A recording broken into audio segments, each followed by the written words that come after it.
Hi everyone, Erica from Bravo Migration here, talking to you today about the 189 visa and trying to give you some key insights in terms of what's happening with this visa, what is the future of this visa, and should you consider this visa when you're looking at migrating or staying in Australia.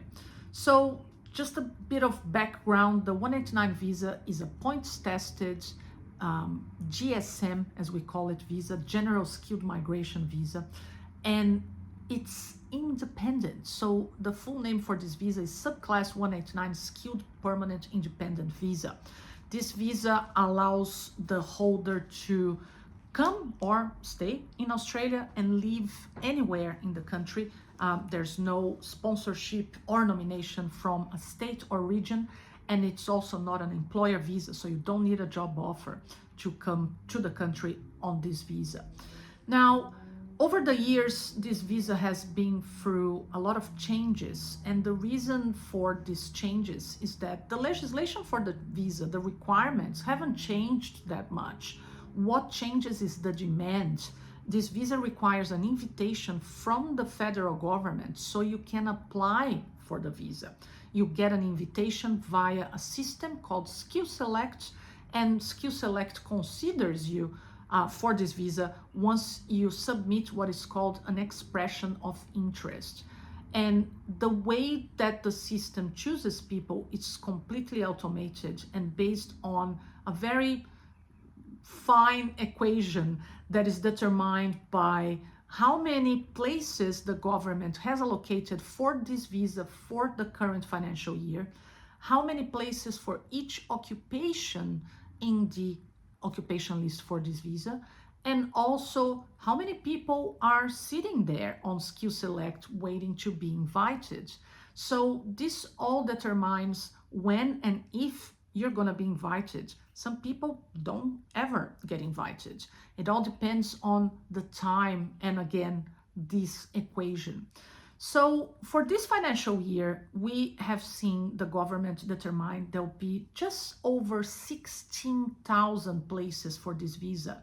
It may sound a lot, but it's not. This is a huge reduction from last financial year when there were 30,000 places available.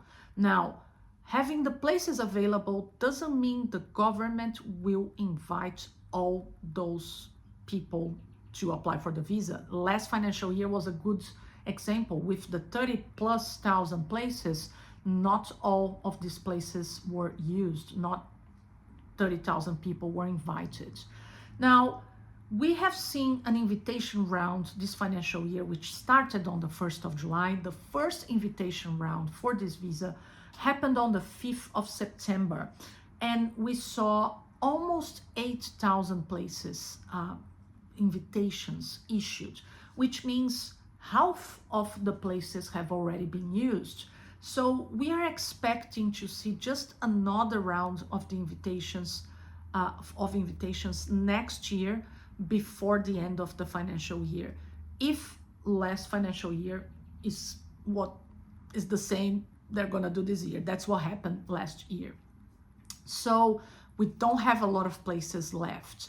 Now, we were happy to see at least a variety of occupations being invited in this invitation round. Last invitation rounds in the last financial year were focused on health occupations, teaching occupations a little bit, and the last invitation round we saw some construction trades being invited. This last one had a bit of everything, and the big winners of the last invitation round were construction trades indeed. Now, whatever happens with the invitation rounds is very connected to the labor market in Australia, the economy, but a lot of politics as well. So everyone's talking about construction, we need more housing, we need more building projects. So the government invites a lot of construction trades. So we saw painters, carpenters, plumbers, and so on. Now, not only these occupations were invited, but they were invited with the lowest score in the points test. Now, the minimum score to be invited is 65, and those construction trades were invited at 65. Other occupations, we saw accountants being invited, engineers, IT people, and there was a variety of minimum scores from 90, 95, even 100 points. So what does that mean?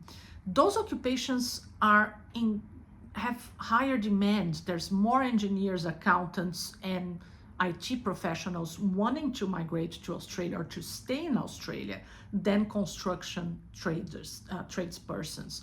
So that means there's more people sitting there waiting for an invitation. And when the invitation comes via the system invites those with higher points score first, and then goes down to other levels. So that means that, for example, developer programmer, the developer programmer who was invited with the lowest score had 100 points score, which means that when there were so many developer programmers that the system used up all the invitations it was allocated for this occupation before it could even get to the people whose scores are 95.